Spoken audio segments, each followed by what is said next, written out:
오늘 우리에게 주신 하나님 말씀 보시겠습니다. 다 같이 일어나셔서요.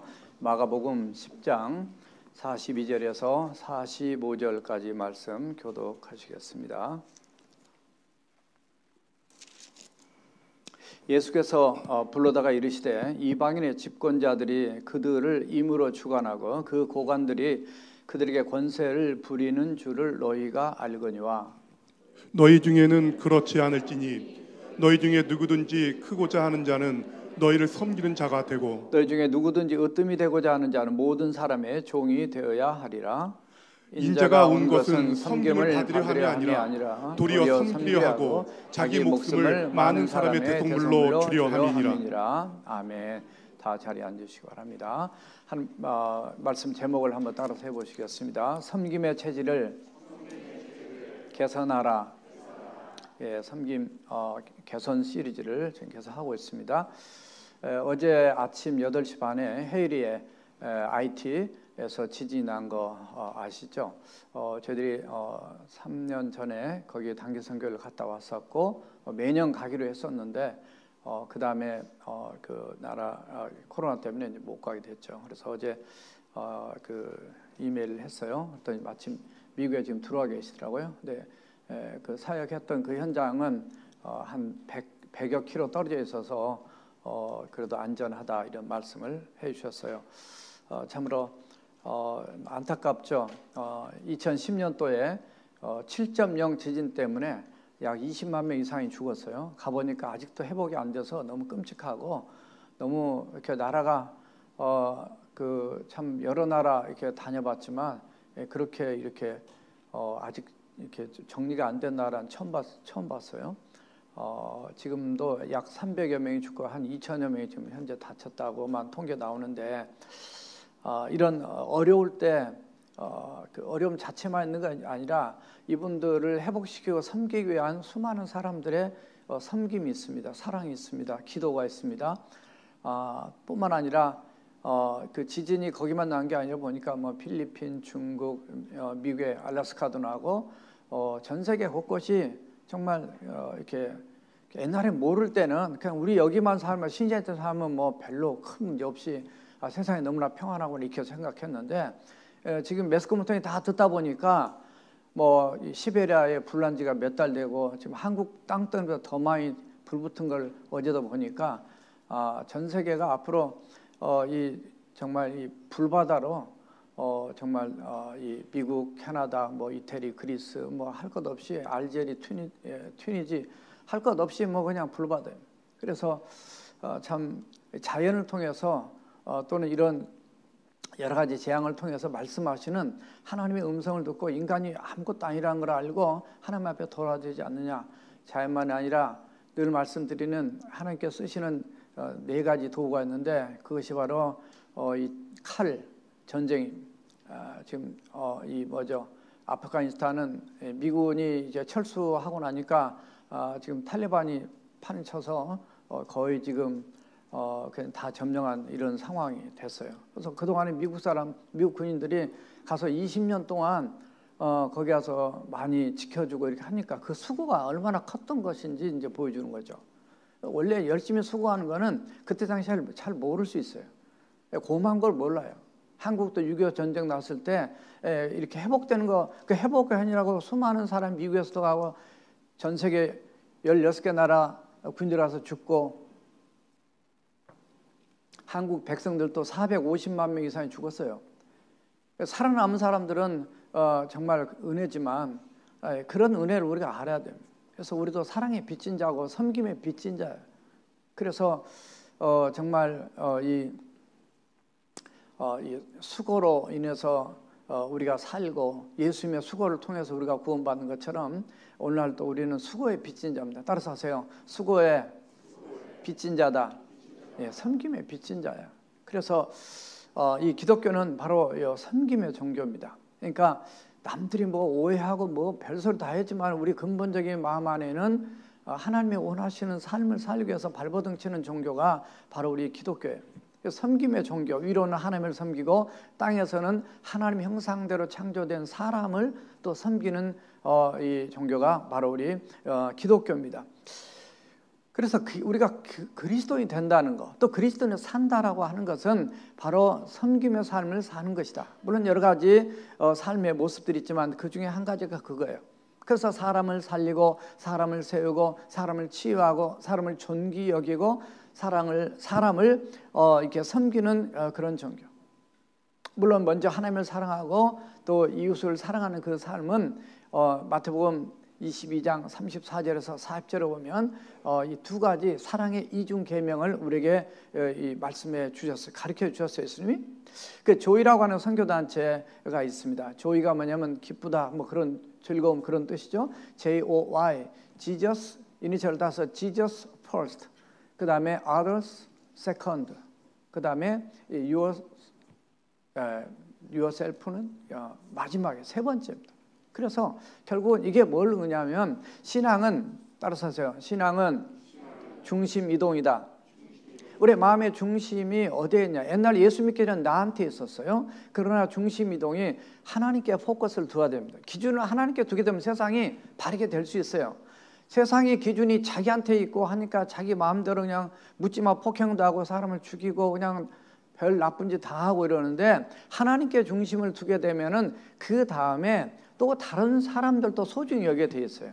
그들을 긍휼히 여기고 그들을 섬기고 사랑하는 마음으로. 그래서 두 번째는 바로 이웃, 내 자신처럼 내 이웃을 내 몸과 같이 사랑하라. 예수님 말씀대로 되는 겁니다. 우리 자신도 마찬가지죠. 새로운 분들이 많이 또 오고 계시는데 이분들을 섬기고 어제도 카톡방 그제도 열어서 이렇게 돕는 이런 과정들 이렇게 보면 사실 카톡 하나 댓글 하나 쓰는 것도 섬김과 수고거든요. 시간을 들여야 되고 마음을 쏟아야 되고 더 찾아야 되고 하니까 이런 모든 세세한 부분 그 작은 것 하나하나가 다 섬김의 삶과 연관되어 있습니다. 왜냐하면 한 영혼을 사랑하고 그분들이 또 잘 정착하도록 하기 위해서 하는 그런 사랑의 모습은 이미 우리가 받았단 말이죠. 우리가 이곳에 올 때 이미 섬김을 받았어요. 그래서 섬김에 우리는 빚진 자예요. 복음의 빚진 자예요. 사랑의 빚진 자예요. 그래서 우리가 또다시 남을 섬기는 것도 감사함으로 기쁨으로 해야 되는 것은 당연한 거다 말이죠. 자, 우리의 마음의 신앙의 중심이 하나님으로 이렇게 옮겨져 가야 되는데 우리 어린 시절부터서 우리의 모습을 보게 되면 우리는 강한 소유욕을 갖고 있습니다. 내 거라고 하는 집착이 있습니다. 그래서 자기 거, 좋은 거, 그리고 더 많이 갖고자 원하는 그런 마음이 있단 말이죠. 그러나 조금 더 철이 들고 신앙이 이제 성장하게 되면 또 나이가 육신적으로 올라가게 되면 이제는 다른 사람에게 나눌 수도 있는 사람이 됩니다. 예전에는 자기만 먹었지만 옆에 사람 나눠주고 이런 나누는 사람. 그러나 이게 더 성장하게 되면 이제는 나누는 사람뿐만 아니라 조금 더 액션을 더 크게 쳐서 섬기는 삶으로 나가는 거예요. 세계 NGO 단체들의 약 90% 이상이 다 기독교거든요. 다 우리 크리스찬들입니다. 지금도 헤이리에 지금 한국 사람들이 한 150명이 지금 있는데 큰 편은 아직 없다고 들었는데 거기에 들어있는 많은 사람 중에 있는 분들이 선교사님들이에요.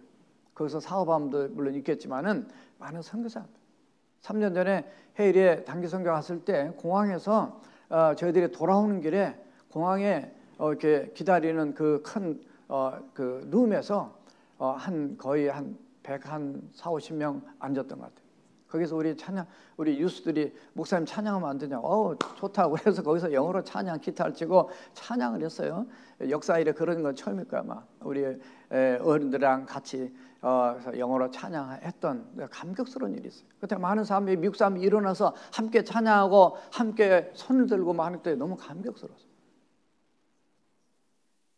비행기를 탔더니 많은 분들이 가면서 그래요. 저한테 어디서 오셨냐고, 어느 교회시냐고.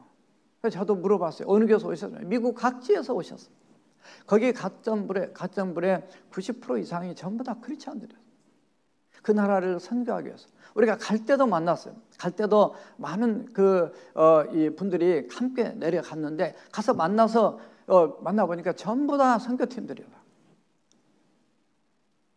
우리가 가진 사랑, 하나님의 은혜, 이걸 어떻게 하면 섬길 것이냐. 이거는 거룩한 섬김이고 거룩한 희생이고 거룩한 우리의 구별된 우리 크리스찬의 삶이에요. 내가 가진 재능, 내가 가진 물질, 내가 가진 건강, 시간 이런 것들을 다 이게 내 것이 아니라 주님의 것이다. 그래서 사실 섬김하는 것은 원래 주님 것입니다. 내 생명도 주님의 것입니다. 육신의 생명도 하나님으로부터 사실 온 거죠. 우리의 영적인 생명만이 아니라 우리가 살고 있는, 누리고 있는 우리의 모든 거 다 주님의 것인 줄 알고 주님의 뜻대로 사는 삶이 그게 섬김의 삶이에요. 내 것이라고 생각하는 순간에 우리는 세상 사람처럼 변질될 수가 있습니다. 그러므로 오늘 시간 섬김의 체질을 개선하기 위해서 우리 자신들을 이렇게 말씀드리면서 생각해 보시면서 그래도 그전보다는 조금 더 변화되고 달라진 나은 그런 섬김의 삶을 사는 저와 여러분들이 되기 위해서 오늘 말씀 세 가지로 준비했습니다. 첫 번째 따라해 봅시다. 예수님의 마음으로 섬겨라. 예수님께서 공생애를 보내실 때 제자들이 예수님이 이 땅에 오신 목적을 잘 이해하지 못했단 말이죠. 우리가 잘 알듯이 예수님은 로마의 압제에 있던 이스라엘 백성들이 해방시켜줄 그런 정치적인 메시아로 생각을 했기 때문에 늘 포커스가 어디에 있었냐면 예수님은 따라다니는데 마음은 자기한테 있었어요. 그래서 예수님이 이제 높은 자리에 앉으면 내가 어떤 자리를 차지할까 이런 욕심 생각이 있었고 12명의 경쟁이 있었단 말이죠. 그래서 오늘 말씀의 앞부분에 보면 37절로 보니까 주의 영광 중에서 우리를 하나는 주의 우편에 하나는 좌편에 앉게 해서 누가? 야고보와 요한이. 38절 예수님이 이렇게 말씀합니다. 너희가 구하는 것을 너희가 알지 못하는도다. 그러시면서 내가 마시는 잔을 너희가 마실 수 있으며 내가 받는 침례를 너희가 받을 수 있냐. 세례라 표현 성경에 베프티즘 침례입니다. 물속에 확 들어가 죽을 수 있냐는 거예요. 이 십자가의 죽음을 얘기하는 거예요. 그래서 받을 수 있느냐 이렇게 물어보니까 자기들이 이제 그렇게 할 수 있다고 뒤에 얘기를 하죠. 사실 여기서 잔을 마신다는 것은 운명을 같이 한다는 거예요. 이거 독배를 먹어도 같이 쓴 잔을 먹어도 같이 죽을 수 있느냐는 거예요. 죽음을 같이 할 수 있느냐. 또 나와 함께 침례를 받을 수 있냐는 것도 하나 연합될 수 있냐 말이죠. 주님과 함께 연합되어 물속에 들어가고 주님과 함께 나옴을 통해 새 생명 가운데 거듭나게 된 것을 표현한 내용들인데 나와 함께 운명, 죽음, 고난, 십자가의 이 길을 같이 갈 수 있느냐. 그러니까 39절에 보니까 이 두 제자들이 할 수가 있습니다 이렇게 표현해요. 굉장히 아직 깊은 단계를 모르니까 그러죠. 예수님께서 이렇게 말씀합니다. 너희가 내가 마시는 잔을 마시면 내가 받는 침례를 받으려니와 내 좌우편에 있는 것은 내가 줄 것이 아니요 누굴 위하여 준비되었든지 바로 그가 받을 것이다. 그들이 얻을 것이다. 이건 하나님의 주권하에서 하실 거고 그거는 너희들이 욕심낸다고 나한테 먼저 얘기한다고 되는 게 아니라는 걸 지금 말씀해 주고 있습니다. 자, 이 두 제자의 얘기만 나온 것이 아니라 41절을 보면 나머지 10명의 제자들이 이 얘기를 듣고 화가 났다고 되어 있어요. 듣고 야고보와 요한에게 대해 화를 내었다. 세속적인 욕심은 누구나 다 같이 있습니다. 우리는 괜찮은 것 같아요? 다 우리 똑같습니다. 들어가 보면 다 우리도 그런 죄인이고 욕심 있고 시기심 있고 경쟁심 있고 다 똑같아요.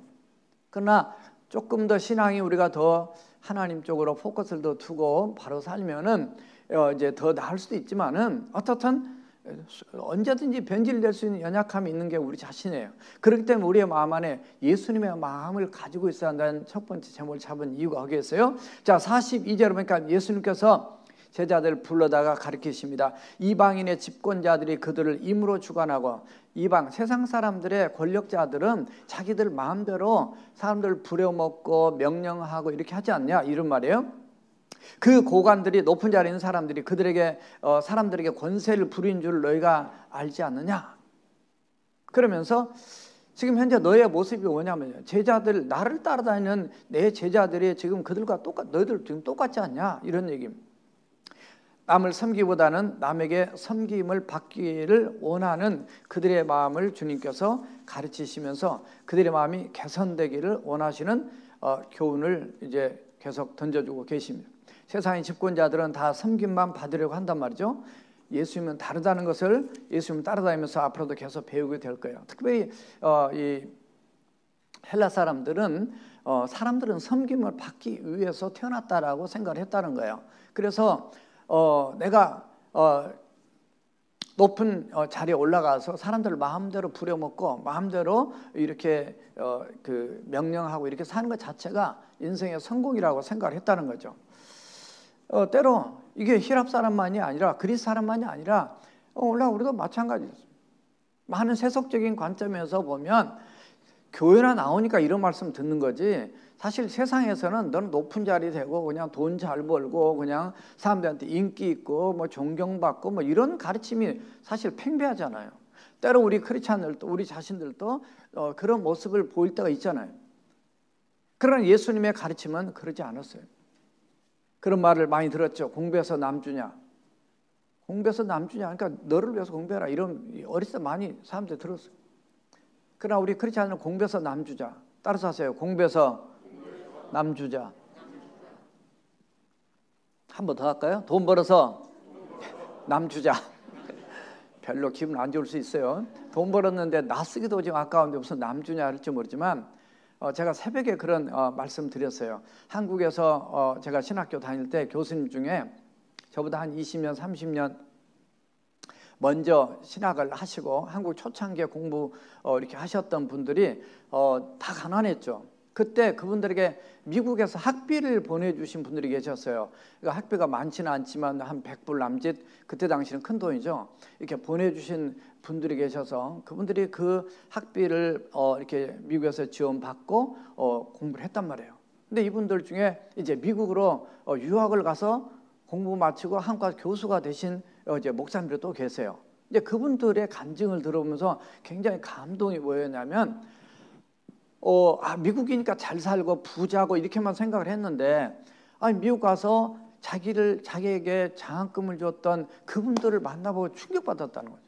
너무너무 가난한, 아주 그냥 집도 그냥 허름한 그런 데 사시면서 맥도날드 같은 데 가서 일을 하시고, 그러면서 거기서 번 돈을 가지고 거기서 자기한테 장학금을 보냈더라는 거예요. 그래서 내가 더 열심히 공부하고 더 열심히 하나님 나라에서 일해야 되겠다. 그 아주 잊지 못한 그런 감동스러운 그런 간증들을 여러 교수님들한테 들었어요. 돈이 많다고 일을 많이 하고 돈이 적다고 못한 게 아니에요. 우리의 마음의 중심에 정말 한 영혼을 사랑하고 이 세상을 하나님 앞에 온전히 좀 회복되는 일이 있어서 뭐 엄청나게 무슨 큰일이야, 큰일이 아니라 내가 있는 그 현장에서 내가 가지고 있는 그 물질이든 재능이든 그걸 통해서 하나님이 기뻐한 일에 내가 드려지면, 이 나를 통해서 한 사람을 이렇게 키우니까 이분이 신학교 교수가 돼서 이분이 많은 신학생에 임팩트를 주고 엄청나게 많은 제자를 양성하는, 그래서 정말 우리의 삶이 큰 거 하나님 원하지 않습니다.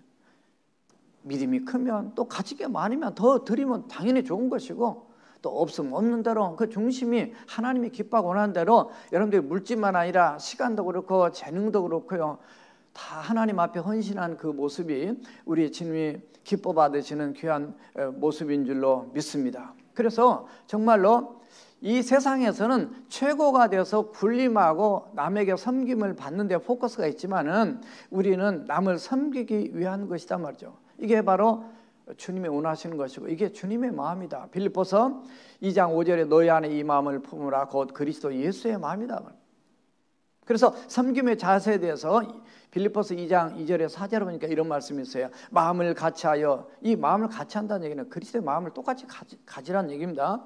같은 사랑을 가지고 뜻을 합하여 한 마음을 품어 아무 일에든지 다툼이나 허영으로 시기심, 경제심 그런 거 하지 말고 오직 겸손한 마음으로 각각 자기보다 남들을 더 낮게 존귀하게 여기고 각각 자기 일을 돌아보고 자기 일도 부지런할 뿐만 아니라 또 각각 다른 사람들의 일을 돌본다. 그게 섬김이에요. 나의 기쁨을 충만하게 하라. 사실 섬김이 쉽지 않습니다. 한 번 섬기는 거 쉬워요. 한두 번 흉내내는 거 쉬워요. 그러나 계속해서 자신의 시간과 삶을 들여서 섬긴다는 것은 쉽지가 않습니다. 그럼에도 불구하고 우리는 감사함으로 섬길 수 있는 기회가 있으므로 해야 된다. 그때 우리가 품어야 될 마음이 예수님의 마음이에요. 예수님이 이미 내 안에 계시기 때문에, 성령이 내 안에 계시기 때문에 그 마음을 가지고 사역할 때 너무나 감사하고 내게 이런 좋은 기회가 왔구나 그렇게 생각하면 기쁘고, 그리고 그렇게 일할 때 쉽습니다. 억지로 하게 되면 안 하면 못해요. 왜냐하면 진정한 섬김은 예수의 마음으로 해야 되는데 이 섬김은 사실 중요한 게 있어요. 섬김은 섬김의 일보다도 섬기는 사람을 더 중요하게 여겨야 됩니다. 왜냐하면 때로는 이런 일을 도와주고 저런 일을 도와주는데 그 일만 도와주고 사람을 기분 나쁘게 하는 경우가 있고, 그러니까 이런 케이스를 제가 22년째 이 교회 와서 많은 섬김의 삶을 우리 학생들, 우리 어르신들 다 그렇게 하는 거 보면서 섬기다가 시험 드는 사람이 있고 섬김을 받고 난 다음에 시험 받는 사람이 있어요. 그러니까 차라리 안 하면 못하는 건데 이게 이제 양쪽 다 책임이 있을 수 있어요. 그러니까 섬김을 받은 사람은 감사함으로 또 받는 것도 필요하고, 또 섬기는 사람은 어떻든 최선을 다해서 섬김을 받는 사람이 기분 나쁘지 않게 또 섬겨야 되고, 그러니까 둘 다 그리스도의 마음으로 되면 좋은데, 그 중에는 그래도 섬기는 자는 먼저 우리 교회 오신 분들은 하나님의 말씀을 더 알고 더 믿는 사람이 있고, 오신 분 중에도 신앙이 있는 사람이 있고, 오신 분 중에 신앙이 없는 사람도 있어요. 그러니까 그런 모든 것들 다 내려놔야 됩니다. 그러니까 그 사람이 신앙이 있든지 없든지 성격이 이러든지 저러든지 막 그런 많은 것 때문에 서로 성격이 안 맞아서 부딪힌 경우도 아주 극히 일부 한 번 있었던 것 같아요. 근데 이제 그러니까 그 자리에서는 없지만 뒤에 이제 들린 말이 있어요. 지금은 그런 소리 듣지 않지만 아주 옛날에. 그래서 참으로 우리가 이 주님을 대신해서 섬기고 이렇게 봉사하는 일이 우리에게 참 감사합니다. 그래서 어떤 대가나 뭐 어떤 결과나 뭐 이런 어떤 사람은 열심히 도와줬는데 우리 교회 안 나고 딴 교회 간 사람도 있어요. 그때 저도 상처받았어요. 그 사람 지금 이 동네 없으니까 하는 소리인데, 아니 우리 집 와서 밥도 먹고 어항도 가져가고 다 하고 막 이삿짐 4층까지 우리 집 사람이랑 다 해서 허리도 안 좋은데 다 해줬는데, 그 다음에 주일날 교회 안 왔어요. 그래서 왜 안 하냐 했더니 자기 우리 교회는 너무 수준이 높아서 딴 교회 간다고 가지고 딴 교회 갔어요. 수준도 없기는 뭐가 높아요. 우리 교회 그때 교회도 없어가지고 남의 교회 빌려보는 새빵살이 하는 상황인데, 근데 어떻든 그렇잖아요. 열심히 섬겨서 그분이 어떻든 뭐 우리가 뭐 그분이 와서 뭐 얼마나 여러분들에게 누가 온다고 뭐 기쁘고 감사한 일이지만, 여러분들에게 영적으로 기쁘고 함께 주님의 나라를 섬기니까 그 기쁜 거지, 우리가 뭐를 바라고 섬기냐 말이죠. 그런데 결국은 뒤에 몇 년 뒤에 또 우리가 왔어요.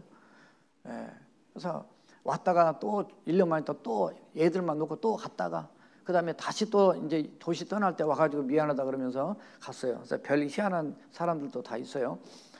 주님은 얼마나 이 변덕스러운 인간들 때문에 얼마나 속상하실까 늘 생각하죠. 가룟 유다 같은 인간들, 너는 처음부터 마귀다라고 요한복음 6장 70절에서 72절에 보면 말씀하세요. 처음부터 자기를 팔려는 생각을 예수님이 아셨다 그랬단 말이죠. 그래서 처음부터 마귀라고 그랬어요. 그런데도 끝까지 품고 십자가의 길 성찬식 하실 때까지 가서 얘기하고 권면하고 했지만은 나가서 예수님을 은 30에 팔아먹잖아요. 야, 진짜 예수님처럼 인내하면서 섬겼는데 자기를 갖다가 은 30에 인신매매를 갖다 당했네. 그런데도 예수님 참 끝까지 참고 가셨어요. 우리는 이 섬김의 일이 정말 예수님 비유하면 아무것도 아니죠. 그래서 우리 교회 오신 게 얼마나 감사해요. 아니 코로나 때문에 그동안에 막혀가지고 말이죠. 아니 떠나신 분들은 많더라고요. 2008년도 이 교회 요람을 제가 다 점검해 보니까 학생들 빼놓고 어른 가족들만 해도 거의 한 20가정 이상이 떠나더라고요. 여러분들이 잘 못 느낄 수 있고 하지만 이렇게 카운트를 해보니까 와, 얼마나 많이 떠나시고, 물론 중간에 이제 오신 분도 계셔. 근데 예전에는 떠나신 분보다 오신 분들이 더 많았기 때문에 교회가 계속 20년 동안 올라가 부흥을 했었어요. 하나님 다시 보내셔야 됩니다 그랬더니 하나님께서 정말로 이 기도 응답인지 또 하나님 때가 돼서 그런지 어떻든 여러분들의 수고와 헌신 가운데 또 이렇게 새로운 식구들 계속 지금 보내주고 계셔서 너무 감사해요. 그래서 지난주는 11가정을 신방했어요. 새로 오신 분들. 그래서 굉장히 바쁘지만 굉장히 기쁘고 참 감사했어요. 새로 오시면 여러분들 꼭, 우리 교회는 옛날부터 늘 훈련시킨 것이 있습니다. 무조건 보면 인사하는 거예요. 왜냐하면 저분이 지난주 오셨고 그 전주 오셨는데 서로가 모르잖아요. 그래서 2달에 한 번씩 명찰을 달아요. 앞으로도 명찰 달 거예요. 왜냐하면 얼굴랑 이름이 매치가 안 되는 거예요. 그래서 보시면 항상 눈인사도 하시고 무조건 만나서 이렇게 시간 되시면 인사도 날 뿐만 아니라 어디서 오셨는지, 학생인지, 뭐 직장인인지, 뭐 하시는지 서로 간에 인사 나누면서 이렇게 빨리 민글이 돼야 됩니다. 서로 빨리 알아가셔야 돼요.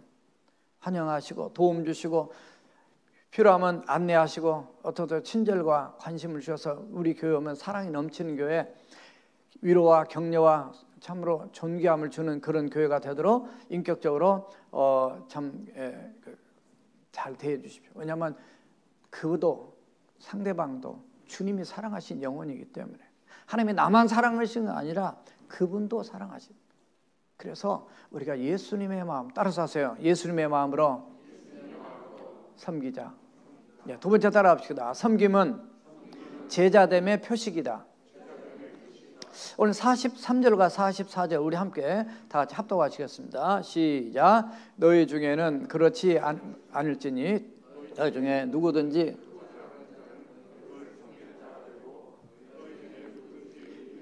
되고자 하는 자는 모든 사람의 종이 되어야 하리라. 아멘. 세상 나라의 원칙과 하나님 나라의 원리가 이렇게 다른 것을 발견할 수 있습니다. 우리 성경에서나 발견할 수 있는 역설적인 원리, 죽고자 하는 자는 산다, 뭐 이런 표현도 예수님들 말씀하시잖아요. 그래서 섬기는 자가 섬김을 받는 자보다 크다, 이런 원리입니다. 그러니까 완전히 반대죠. 세상에서 가장 큰 사람은 많은 사람도 섬김을 받는 자지만 하나님 앞에서는 얼마나 많은 사람을 지금 내가 섬기고 있느냐, 이게 더 큰 자라는 거예요. 그러니까 섬기는 것은 바로 예수님도 그렇게 이제 오늘 말씀에서 나오지만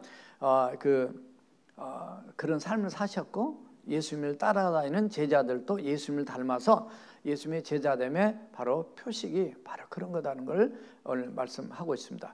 예수 믿고 성령 받고 나면 섬기지 말라고도 섬겨요. 그래서 이 섬김의 그 기쁨이 우리에게 있습니다. 남을 도와주는 기쁨이.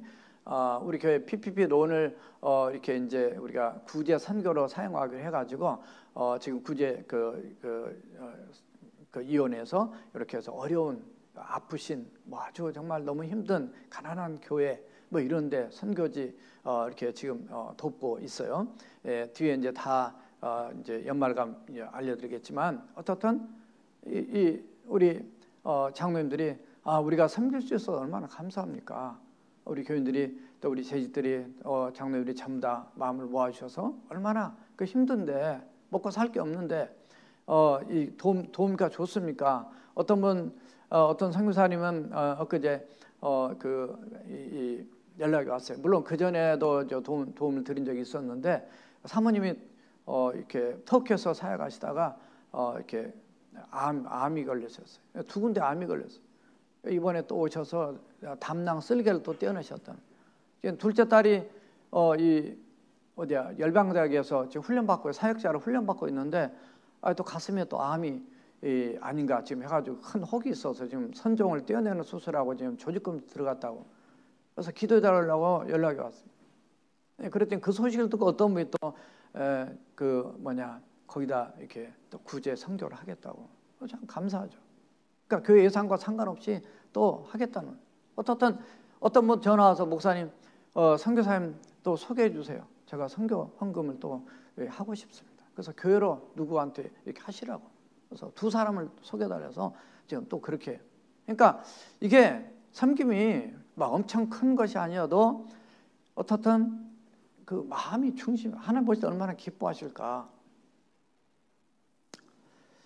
아는 사람을 섬기고 있는 것 자체가 정말 우리가 누구를 닮아가는 거냐? 예수님 닮아가는 거예요. 성령님 닮아가는 거예요. 예수님은 온 세상 주인이시지만 섬기는 자로 오셨어요. 그래서 예수님 자신이 내가 종이다, 내가 서번트라. 그래서 그 예수님의 리더십을 서번트 리더십이라고 하죠. 종된 리더십, 섬김을 통해서 존귀함을 받는. 그래서 세상에서는 무시하고 막 세리와 창기들 아주 무시했는데 그들을 이렇게 찾아가시면서 그들에게 복음을 전하시고 사랑을 베풀어 주셨던 그 예수님의 모습을 우리는 서번트 리더십이라고 그러죠. 어떻든 이 종이란 말, 뭐 주의 종들한테 종이다 이런 표현은 많이 씁니다. 너무 우리는 목사로서는 늘 감사 주님의 종으로. 그렇지만은 목회자만이 아니라 우리 모든 크리스찬은 종입니다. 그러니까 우리 크리스찬들이 다른 이름이 바로 종이라는 뜻입니다. 섬기면 서번트, 디아코노스, 이게 다 섬기는 자, 이게 다 종이라는 개념이거든요. 그러니까 교회에서 직분 가진 건 다 종이에요. 다 주님의 종이고 사람을 섬기라는 종이기 때문에 우리는 그 섬김의 기쁨을 감사하며 나가야 되는데, 우리가 종이다 그러면 굉장히 격이 떨어진 걸로 생각해서 기분 나쁘게 생각할 수 있는데, 우리는 크리스찬들은 다른 거예요. 저는 이제 대학교 다닐 때 그 내비게이터 선교 훈련을 이렇게 많이 받았는데 10단계. 거기에 보면 그 어떤 사람이 나오냐면 그 로원 선이라는 분이 있어요. 이제 이분에게 어떤 청년이 이제 대학생 선교 단체니까 이제 훈련을 받게 돼요. 근데 이 종에 대한 훈련 받고 난 다음에 한 청년이 이렇게 질문합니다. 선생님, 제가 이제 주님의 참된 종이 되었음을 어떻게 알 수가 있습니까? 이렇게 질문하니까 지금은 모르네. 그러나 자네가 사람들에게 종 취급을 당할 때 이것 좀 해, 이것 좀 해 하면 내가 왜 저 사람한테 저는 취급을 받아야 돼? 이런 기분 나쁠 때가 가끔 있을 거예요. 교인들 중에도 뭐 요즘에 못 듣지만 옛날에 들으면 약간 좀 기분이 별로 안 좋은 이제 그런 뉘앙스를 느껴서 불평하는 케이스들이 있었어요. 자네가 어떻게 종 취급을 당할 때 자네가 어떻게 반응하느냐를 보면 알 수 있지, 화를 내거나 자존심이 상해하면 아직 자네는 종이 되지 못한 거야. 그런데 만약 자네가 그래 맞아, 나는 종이야, 주님의 종이고 주님께서 맡겨주신 사람들의 종이야, 그러니까 기꺼이 기쁘게 감당하자라고 할 수만 있다면 자네는 진정한 이제 종이라고 말할 수 있네. 뭐 이런 얘기를 이제 한 걸 기억이 납니다. 오늘 교회 대청소도 있어요. 물론 뭐 밖에까지는 하지 않고 유스도 금요일 날 27일 날 오픈하고 또 이제 그 교회 학교가 9월 10일 날 또 오픈하기 때문에 미리 지금 애들 방 다 엉망이에요. 그래서 다 거기도 뿐만 아니라 밑에도 그렇고 위에도 어떻든 전체 다시 한번 1년 반 이상 청소하지 못했기 때문에 청소하자 했습니다. 그러나 이제 토요일 날마다 오셔서 청소하시는 우리 두 장로님들이 계세요. 제가 토요일 날 와서 그때 여사부 모임할 때 만났어요. 그랬더니 목사님, 저는 이렇게 와서 토요일 날 매주마다 이렇게 섬기는 게 너무 감사하다. 화장실 청소랑 다 하고 계세요. 그러다 자랑하고 누가 알지도 못하죠. 그래서 정말 늘 너무 감사하고요.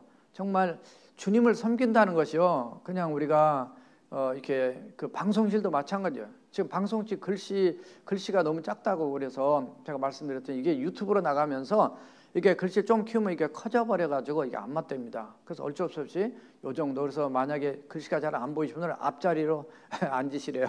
그러니까 여러분 참고하시고, 저도 몰랐어요. 제가 미리 알았으면 미리 설명을 잘 드렸을 텐데, 그래서 저도 여기서 뒤에 볼 때 글씨가 잘 안 보여요. 그래서 왜냐하면 그 사이즈 때문에 이게 전체 클이 깨져버리기 때문에 안 된대요. 그래서 이제 참 얼마나 지금 이게 수고 만약에 앰프 소리 하나 여기 악기 하는데도 이게 하나 꽂는데도 이게 함부로 그냥 옛날에는 그런 거 없을 때는 막 꽂아서 막 썼는데 이게 그게 하나하나가 이 소리가 다 이렇게 미리 준비가 돼야 돼요. 일주일 전에 미리 얘기해서 미리 세팅하고 다 조절해야 한다는 거죠. 이 섬세한 이런 모든 부분까지 섬김이 얼마나 소중한 것인지에 대해서 우리가 참 편리하게 또 사용하고 있음에 참 감사하죠. 어떻든 우리 다시 돌아보면서 섬김의 체질에 나를 점검해보면서 내가 참된 주님의 종인가, 예수님의 제자되며 표식이 있는가, 내가 주님을 섬기고 또 사람들을 섬기되, 특별히 갈라디아서 그 5장 13절 보니까 오직 사랑으로 서로 종노릇하라. 누구의 종이 되어야 되면 사랑의 종이 되어야 한다. 많은 종 얘기가 성경에 나오지만 특별히 사랑으로 성도 간에 서로 종노릇을 해야 되는 것을 말씀하면서, 예수님도 이 44절에 보니까 모든 사람의 종이 되어야 된다라고 우리가 말씀하시고, 예수님도 이 땅에 섬기러 오셨다. 이제 뒤에 45절 나오지만 섬기러 왔다는 자체가 내가 너희들 섬기러 종으로 왔다는 그런 개념으로 말씀하신 겁니다. 그래서 예수님이 세족식 하는 것도 제자들에게 이 섬김의 본을 보여준 것처럼, 내가 너희들을 섬긴 것처럼 너희들도 서로 섬기라, 이런 말씀을 하셨죠. 자, 누가복음 22장 27절을 보면 예수님이 이런 표현을 하세요. 그래서 누가복음 22장 가보면 나는 섬기는 자로 너희 중에 있노라 이렇게 있어요. 예수님 자신이 얘기하는 나도 섬기는 자로 너희 중에 있다.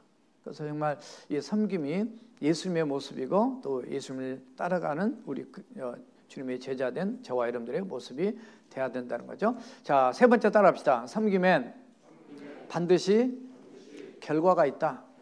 네, 섬김은 결과가 있습니다. 자, 섬김과 봉사는 소모되고 없어지는 것이 아니라 결실이 있다는 거죠. 오늘 8.15 광복절입니다. 사실 광복절이 하루아침에 온 건 아니잖아요.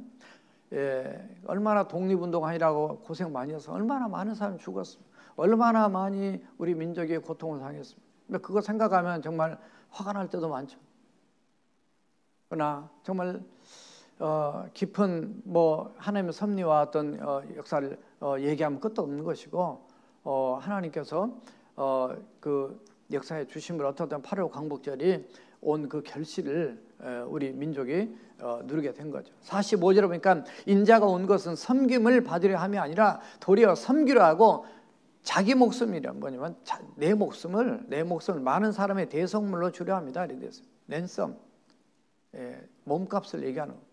그러니까 이런 영화도 나왔죠. 랜섬이라는 영화도 한 20여 년 됐지만 이 항공사 사장이 돼서 부자가 된 그 아들이 샨이라고 하는 우리 교도 샨이 있는데 성도인데 샨이라고 하는 그 아들이 납치를 당했단 말이죠. 긴 얘기 시간이 지금 많이 가서 지금 빼고 이 납치당했어요. 200만 불 몸값을 걸었어요.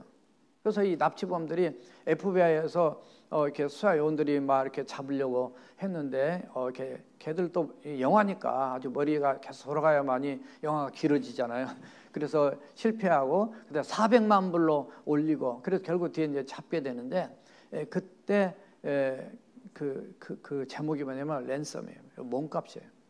그러니까 예수님이 우리를 구원하기 위해서 우리의 죄된 몸을 자유케 하기 위해서 노예에서 포로에서 우리의 몸을 자유케 하기 위해서 지불하는 몸값이 바로 랜섬이란 말이죠. 예수님은 그 몸값을 지불하셨는데 어디서? 십자가에서 지불하셨어요. 저와 여러분들을 구원하시기 위해서 바로 십자가의 죽으심을 통해서 우리가 구원받는 놀라운 은혜를 우리가 받게 되었습니다. 그러므로 예수님은 자기 자신을 이렇게 낮추시고 이렇게 십자가에서 죽으심을 통해서 결국 거기서 끝나는 것이 아니라 부활하심으로 하나님 보좌 우편에 앉게 되시는 그 내용을 빌립보서 2장 8절에서 11절까지 이렇게 표현합니다. 사람의 모양으로 나타나서 자기를 낮추시고 섬기기 위해서 낮추신 겁니다. 죽기까지 복종하셨으니 그 십자가의 죽으심, 최고의 섬김이 십자가의 죽음입니다. 이러므로 하나님이 그를 지극히 높여 모든 이름 위에 뛰어난 이름을 주셨다. 구원자. 하늘에 있는 자들과 땅에 있는 자들과 땅 아래에 있는 자들로 모든 무릎을 예수의 이름에 꿇게 하시고 모든 입으로 예수를 주라 시인하여 하나님 아버지께 영광을 돌리게 하셨다 말이죠. 주님 앞에 낮추면 하나님이 때가 되면 높여주는 거예요. 요셉이 정말 애굽에 잡혀가서 노예 생활하고 또 감옥에 억울하게 갇혔지만은 끝까지 그 자리에서 성실하게 하나님 의지하면서 살았을 때 한순간에 하나님이 높여주셨어요. 높여도 밑에 있을 때도 하나님, 위에 올라갔을 때 역시 하나님이었어요. 흔들리지 않았어요.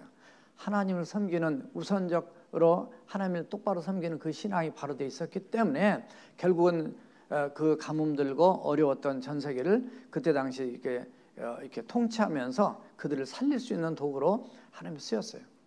섬기면은 결과가 있습니다. 좋은 결과가 있어요. 자신을 낮추는 자는 하나님 나라에서 가장 으뜸이 된다는 걸 오늘 제자들에게 가르쳐주고 있습니다. 얼마나 자신을 낮추느냐가 주님께서 우리를 높여주시는 기준이 된다 그 말이에요. 요한복음 12장 24절에 보니까 한 알의 밀이 땅에 떨어져 죽지 않으면 한 알 그대로 있고 죽으면 많은 열매를 맺는다. 바로 섬기면은 반드시 하나님의 놀라운 역사가 있다는 거죠. 따라서 하세요. 섬김은 무상이 아니라 보상이다. 무상이 아닙니다. 하나님 일은 반드시 보상이 있어요. 좋은 보상이 있어야죠. 요한복음 12장 26절 보니까 사람이 나를 섬기려면 나를 따르라 이리 됐어요. 그러니까 예수님을 섬기려면 예수님을 따라야 된다. 따른다는 것 자체가 신앙이나 비전이나 섬김의 삶이나 인격이나 많은 것들을 예수님 따라가야 된다는 거죠. 나 있는 곳에 나를 섬기는 자도 거기 있으리니, 사람이 나를 섬기면, 사람들이 예수님을 섬기면 내 아버지께서 그를 귀히 여기시려 돼 있어요. 그러니까 우리가 예수 잘 믿으면 하나님께서 우리를 귀히 여기셔서 우리를 축복하신다. 하나님이 우리를 귀하게 쓰신다는 거죠. 제가 칼럼에 옛날에 썼는데 이런 말 하기엔 좀 부담되지만, 제가 이제 우리 교단을 총회를 섬기면서요, 저는 정말 너무 이해 안 되는 이 얘기를 들었어요. 우리 교회 어떤 집사님이 오셨는데, 그 집사님이 중보기도 시간에 이렇게 말씀을 전하고 끝나고 나니까, 목사님 목양실을 좀 갑시다. 그래가지고 목양실 왔단 말이죠. 왔더니 저한테 그런 거예요. 하나님께서 목사님한테 주신 말씀이 있습니다. 그러면서 목사님 이 말씀 잘 듣고 순종하세요, 그런 거예요. 그래서 아니 무슨 말씀을요? 그래서 7가지를 이렇게 얘기했는데, 그 중에 한 가지가 뭐냐면, 앞으로 목사님을 이렇게 지경을 넓혀서 넓게 쓰실 텐데 절대로 거부하지 마세요. 하나님 원하는 일입니다. 그래서 아니 무슨 말도 안 되는 소리를 하시냐고 그랬더니, 왜 그러십니까? 그랬더니 목사님이 겸손하기 때문에 높여 쓴다는 거예요. 이런 설교하기는 부담되잖아요, 사실. 진짜요. 근데 이거는 우리 아내도 옆에 들었고 제가 써놨기 때문에. 그래서 참 이상하다. 그게 4년 전 11월 말이었어. 근데 그 다음 해 4월에 어떻게 정말 제가 원하는 것도 아닌데 다른 사람의 강권적인 요청에 의해서, 아무튼 제가 부총회장에 나갔던 거고, 그 다음에 총회장을 이렇게 하게 됐던 거고, 그것도 역사 이래 처음으로 1년만 해야 되는데 코로나 때문에 1년을 더 하게 되는 거고, 또 이제 어떻든 뭐 집회도 나가고, 어떻든 이제 그 전에도 물론 가끔 집회를 나갔지만은, 하나님께서 이렇게 지경을 넓혀주면서 쓰시는 거 이런 것인가, 이런 생각을 하게 된 거예요. 그래서 제가 그랬으면, 나는 절대 겸손하지 않습니다. 왜냐하면 내가 교만한 거를 어떻게 제가 느끼냐면, 제가 좀 잘 나간다 느끼면 저도 모르게 교만해지더라고요. 근데 희한한 게 있어요. 이건 제 간증입니다. 제가 이번에 텍사스 가서 목사님들 앞에, 사무들 앞에 그런 간증을 설교를 했는데, 제가 약간 교만해지잖아요. 그러면 딴 데서 아무 소식이 없어요. 근데 제가 그걸 내가 교만해졌구나 깨달고요. 제가 하나님 앞에 새벽에 늘 와서 이제 기도하, 여름 성도를 위해서 다 기도하고, 마지막에 하나님 제가 참 교만해서 죄송합니다, 용서해 주세요 기도하잖아요. 그럼 희한하게 딴 데서 전화가 와요. 와서 목사님 이러이러한 것 때문에 목사님께 뭐 상담을 한다든가, 아니면 집회 부탁이 온다든가, 뭐 희한하게 저를 쓰시는 그런 일들이 일어나요. 그래서 저는 이걸 여러 번 경험했기 때문에 늘 제 자신을 하나님 앞에 세우면서, 하나님 제가 끝까지 겸손하겠습니다.